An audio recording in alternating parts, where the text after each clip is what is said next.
E aí, criançada, então não deu tempo comentar as provas e este comentário será feito aí neste vídeo para a turminha do sexto e em seguida para a turminha do sétimo.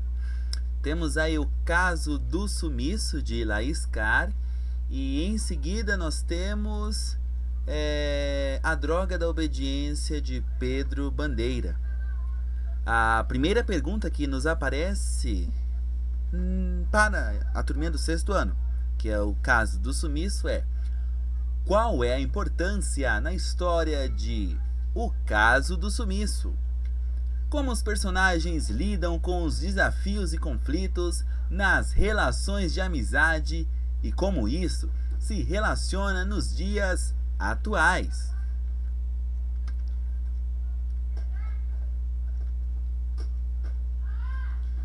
Olha só, a amizade é muito importante na história de O Caso do Sumiço.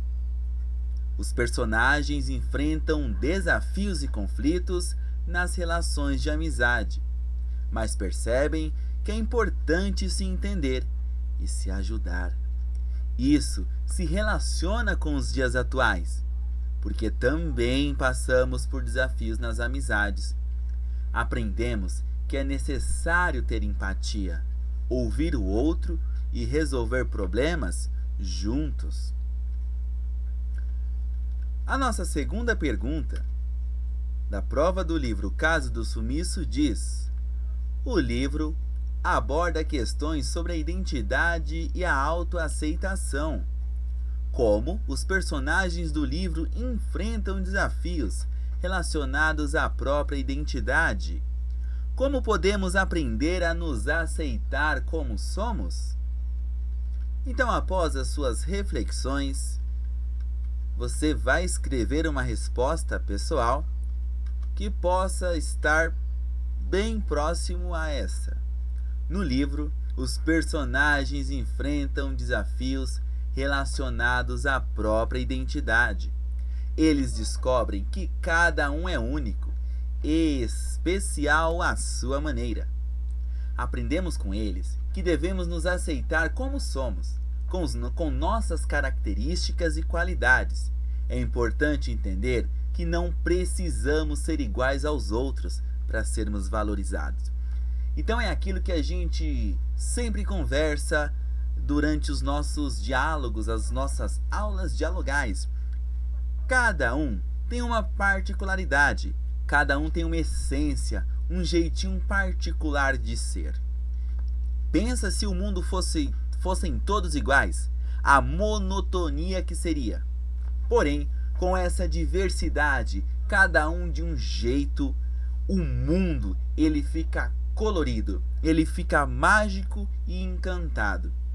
Essa é a alegria de aceitar o outro como ele é, pois o outro também te aceitará. A próxima pergunta diz: quais são os valores éticos presentes na história de O Caso do Sumiço? Como os personagens tomam decisões éticas e o que podemos aprender com suas ações? Na história O Caso do Sumiço, os valores éticos estão presentes. Os personagens tomam decisões éticas ao ajudar uns aos outros, respeitar os outros e tratar todos com igualdade. Os personagens nos ensinam que agir de forma ética nos torna pessoas melhores.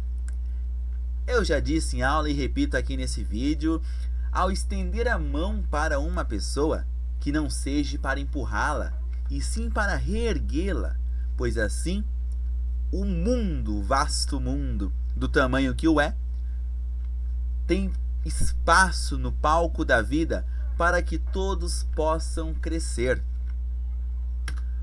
E agora a gente chega na nossa última pergunta, lembrando que eu também trarei algumas questões das provas adaptadas. Diz a quarta pergunta: o tema da coragem é discutido no livro. Quais são as situações em que os personagens demonstram coragem? Como a coragem está relacionada com a superação dos medos e desafios em nossas vidas? Ao ler os enunciados, é perceptível que sempre, ou quase sempre, existem duas perguntas, dois exercícios, dois enunciados dentro de um. Um momento reflexivo e um momento de compreensão de texto, para que assim possamos atrelar a leitura do livro à nossa vida cotidiana. A coragem é discutida no livro e os personagens demonstram coragem em várias situações. Eles enfrentam medos, desafios, como se expor para ajudar um amigo ou enfrentar situações desconhecidas. A coragem está relacionada à superação de obstáculos em nossas vidas, mostrando que, mesmo com medo, podemos agir e vencer nossos receios. Ou seja, apesar de todas as dificuldades que possam aparecer, problemas, confusões, brigas, a gente vai respirar, sair de dentro da caixa e conseguir pensar fora da caixa. Assim, a gente tomará certamente as melhores decisões. Agora, nós vamos ao próximo livro, que é o livro do... Temos ainda as questões das provas adaptadas. Temos 5 perguntas facilitadas em sua escrita, para que assim a compreensão seja desenvolvida com excelência na escrita. Quem escreveu o livro? Nome da autora: Laís Carr. Uma resposta completa. O livro O Caso do Sumiço foi escrito por Laís Carr. Qual a importância de ter amigos? Esqueci de um ponto de interrogação ali embaixo, finge que tem. Ter amigos é muito importante. Eles nos fazem sentir bem, nos ajudam quando precisamos e estão ao nosso lado nos momentos bons e ruins. Os amigos nos entendem, nos apoiam e compartilhamos momentos especiais juntos. Ter amigos é uma forma de não se sentir sozinho e de ter alguém em quem confiar. Qual parte você mais gostou do livro? É uma resposta pessoal, então você vai escrever do seu jeitinho. O que te agradou mais? Eu tenho a minha parte e vou compartilhar com todos vocês. A parte que eu mais gostei do livro foi quando os personagens se uniram para resolver um problema difícil juntos. Foi emocionante ver como a amizade e a colaboração podem superar qualquer obstáculo. E aí a próxima pergunta diz: resuma a história. É um resumo simples. Olha lá. Se a tua resposta ficou parecida com esta, parabéns. Se ainda não tem problema. No seu tempo, você vai conseguir atingir tudo o que nós precisamos atingir para o seu desenvolvimento. Olha lá. O livro O Caso do Sumiço conta a história de um grupo de amigos que se une para resolver o mistério. Eles enfrentam desafios em suas relações de amizade, mas aprendem a importância de se entender e se ajudar. Também descobrem que cada um é especial à sua maneira e que devemos nos aceitar como somos. Com coragem e ética, eles superam medos e desafios, mostrando que a amizade é muito importante na vida. E agora a pergunta mais difícil de todas: quais são os personagens? Pedro é o garoto curioso, corajoso. Júlia, determinada, inteligente. Isabela, meiga, gentil, prestativa. Tem Lucas, que é aquele menino leal, divertido, que faz a alegria do grupo. E eles vão formar um grupo aí forte e inseparável de amigos e vão enfrentar todas as aventuras desse livro, O Caso do Sumiço. E agora eu dou tchau para você que é do 6º ano e oi para você que é do 7º. Turma do 7º, vamos lá. K. Eu devia desenhar um K aqui, né? Pedro Bandeira, As Aventuras. Vamos lá. Os Caras. Tan, tararam, tan, tan. Pedro Bandeira, a gente viu na página 9 do nosso livro didático. Quem é Pedro Bandeira? Aquele senhor do bigode, com certeza vocês lembram. Se não lembram, peguem aí o livro de atividades, abram lá na página 9 ou 10, eu não me lembro ao certo. E vamos entender melhor com vocês a droga da obediência.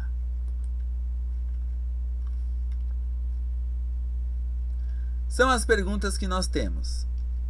Ué, eu não tenho as perguntas aqui. Um momento que eu vou pegar as perguntas do livro. Cadê o meu tablet? Vou pegar o tablet. Enquanto eu pego o tablet para abrir a prova do livro, você pega o seu livro de atividades para ver a pequena biografia que tem aí de Pedro Bandeira. Já volto.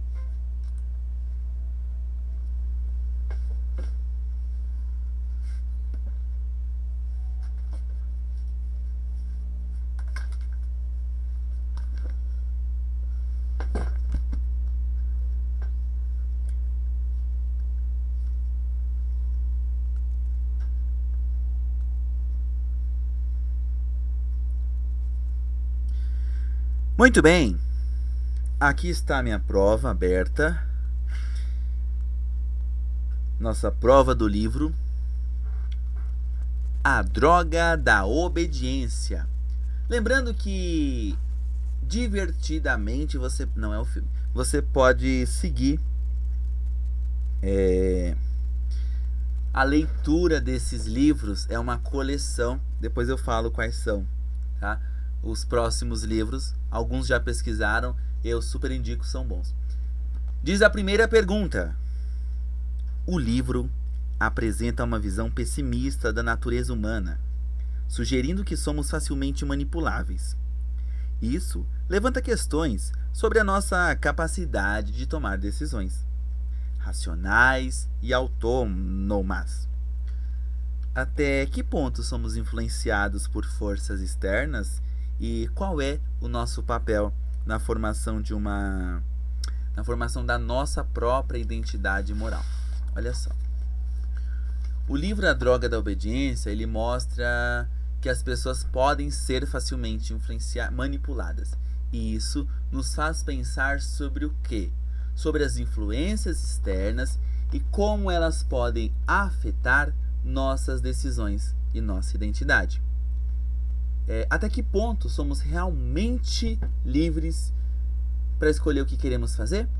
Será que nossas ações são influenciadas por outras pessoas ou pela sociedade? É importante refletir sobre essas questões e pensar em como podemos ser mais independentes em nossas escolhas.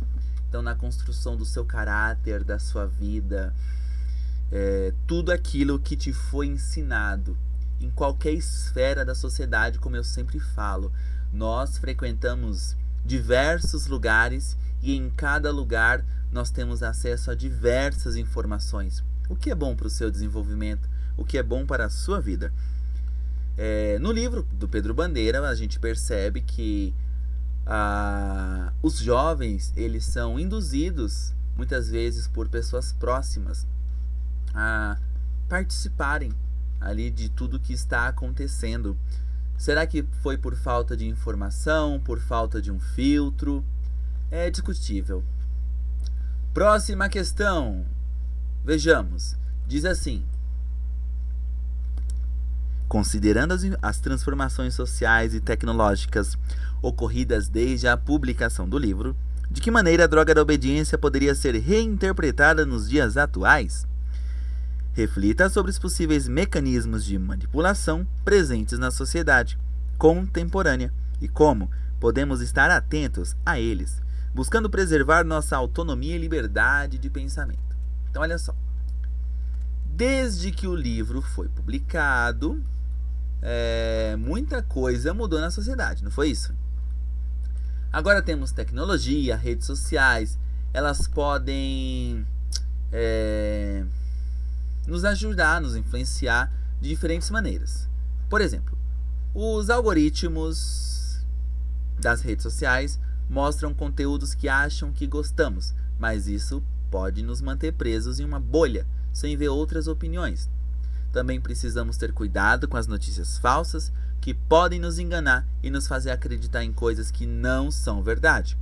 Devemos ser conscientes e buscar diferentes fontes de informação para não sermos manipulados e mantermos nossa liberdade de pensar por nós mesmos. Nós comentamos sobre as ideias dos reality shows que existem hoje em dia. Será uma vida verdadeira que se passa dentro de um confinamento? Ou o que nós assistimos nos stories dos Instagrams da vida é uma vida real? É uma vida maquiada? Aquela pessoa, quando coloca a cabeça no travesseiro, quantas lágrimas são vertidas? São temas reflexivos que permitem aí que o livro nos permitem discutir, não é verdade? Autonomia e liberdade de pensamento é o que diz aqui na prova que vocês fizeram. Existe uma liberdade de pensamento? Você consegue pensar livremente, fora da caixa? Como eu contei, sair da caverna de Platão. No bimestre passado eu comentei, sair da ilha para ver a ilha, viver a sua essência, florescer o seu eu no mundo em que você vive. É discutível, legal. É um tema que dá para refletir, dá sim para escrever muito mais que 7 linhas de respostas, tudo bem? Então, quando você começa a fazer a compreensão daquilo que você leu, muita gente às vezes fica em dúvida, espera que prova do livro tenha perguntas: qual o nome do autor? Quantos capítulos tem? Perguntas clichês.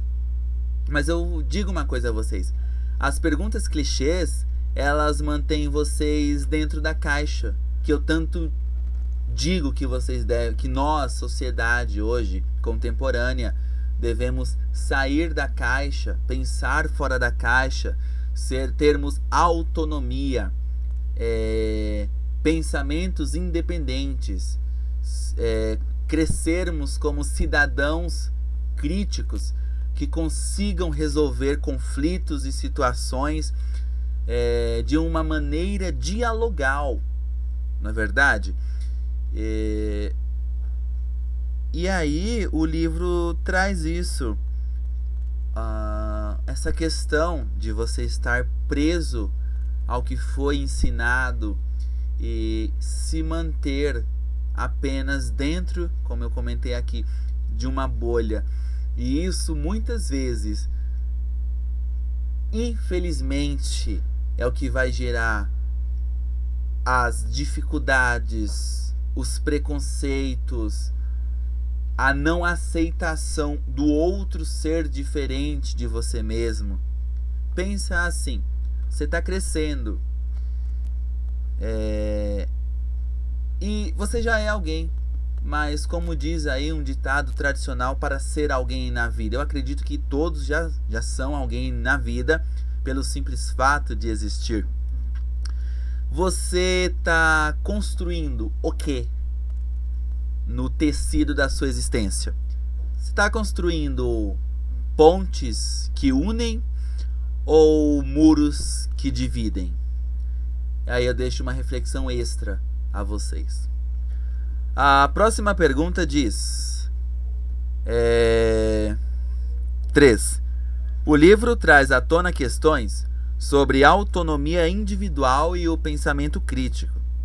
Em um mundo cada vez mais conectado e com acesso rápido à informação, como podemos desenvolver a capacidade de questionar e resistir às influências que nos cercam? Apresente estratégias e reflexões sobre a importância do pensamento independente. Então, nas minhas anotações, diz assim: o livro nos faz pensar sobre como podemos desenvolver nosso pensamento crítico e resistir às influências ao nosso redor. Com tantas coisas... pulei linha. Ao nosso redor, Gente, é grande, é real, tá? É um rascunhão que tem aqui que eu fiz para conseguir trazer isso à luz do entendimento de vocês. Por quê? Falar por falar não adianta. Argumentos, né? Argumentos, como eu expliquei aí ao decorrer do segundo bimestre. É importante termos argumentos sólidos para nos posicionarmos. Sim porque sim e não porque não, isso não existe, foi-se o tempo. Hoje você precisa fundamentar a sua resposta. Então, tá aqui, eu vou me achar aqui onde eu parei. Com tantas informações disponíveis, é importante aprender a questionar e analisar as coisas por conta própria, com base em tudo que você aprendeu no seu relacionamento, sei lá, familiar, escolar, religioso, não importa. Podemos fazer isso buscando diferentes perspectivas. Então é o ponto de vista. O número pode ser o 6 ou pode ser o 9, depende do ponto de vista. Ouvindo opiniões diferentes e não aceitando tudo de forma automática. A gente não pode ser um robô. Também é bom conhecer nossos próprios valores e crenças, o alicerce do teu existir, para não sermos facilmente influenciados pelos outros.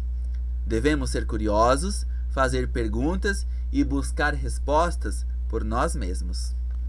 E o personagem Chumbinho, ele faz isso, não é? Ele...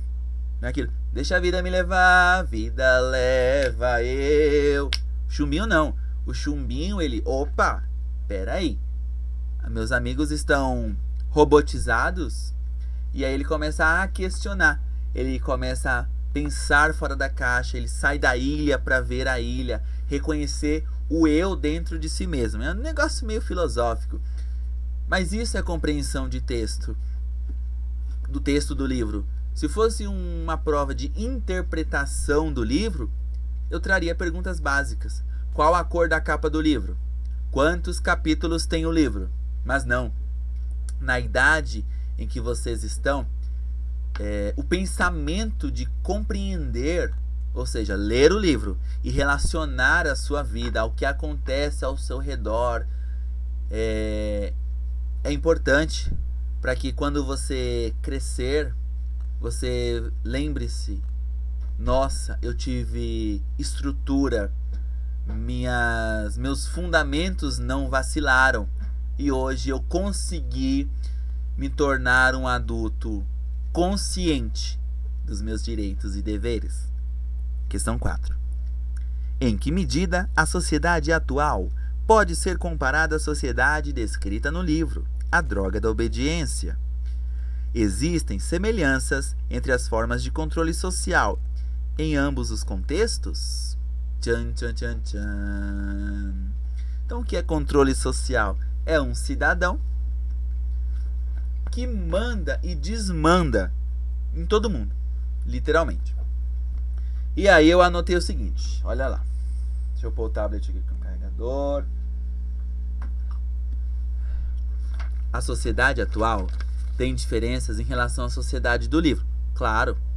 Mas ainda podemos ver semelhanças de controle social.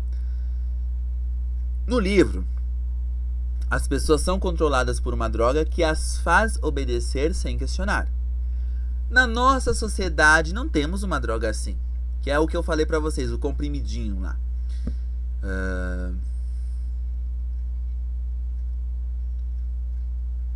Mas existem outras formas de controle e influência. A mídia e as redes sociais e até mesmo as pressões sociais podem nos influenciar e nos fazer agir de certas maneiras. Gente, eu comentei com vocês sobre alguém que você segue em alguma rede social que utiliza muitas máscaras e te disser, este objeto aqui é tal coisa, tal coisa, tal coisa. Você, por ser um fiel seguidor com cabresto a esta pessoa que é influenciadora, você vai acabar cedendo a mesma coisa que aquela pessoa faz. E isso é uma estratégia de marketing para as marcas. Se vocês observarem um famoso com seus rios de seguidores nas redes sociais, ao falar sobre, olha, este produto é bom, utilize, quem segue vai começar a usar, porque foi uma maneira de controle social, uma maneira de influenciar. Continuando. Por isso é importante estarmos atentos e não nos deixarmos levar cegamente. Devemos ser críticos e pensar por nós mesmos, tomando decisões com base em nossos próprios valores e convicções. Onde a gente chega, concluindo esta leitura do Pedro Bandeira, nós chegamos ao seguinte ponto. Por mais que a sociedade evoluiu, agora eu vou colocar a opinião aqui, Edson, ou involuiu, depende do ponto de vista, será que a gente consegue não ser levado como não sei se é esse o termo, massa de manobra, sermos Maria vai com as outras? A gente consegue nadar contra a correnteza? Isso é a compreensão dos livros. É você entender a história e ver, do ponto de vista do autor, quais são as ferramentas para que você cresça, floresça, apareça e consiga deixar um legado. A gente vive num mundo em que as fronteiras se desfazem e o abrigo nos escapa. Nesse mesmo mundo, a gente existe e resiste, uma vez que o efêmero dita as nossas regras. Então é tudo passageiro. O que não passa são os alicerces do legado que você está deixando no teu amanhã. Muito obrigado, meus queridos. Um beijo, boas férias e até agosto.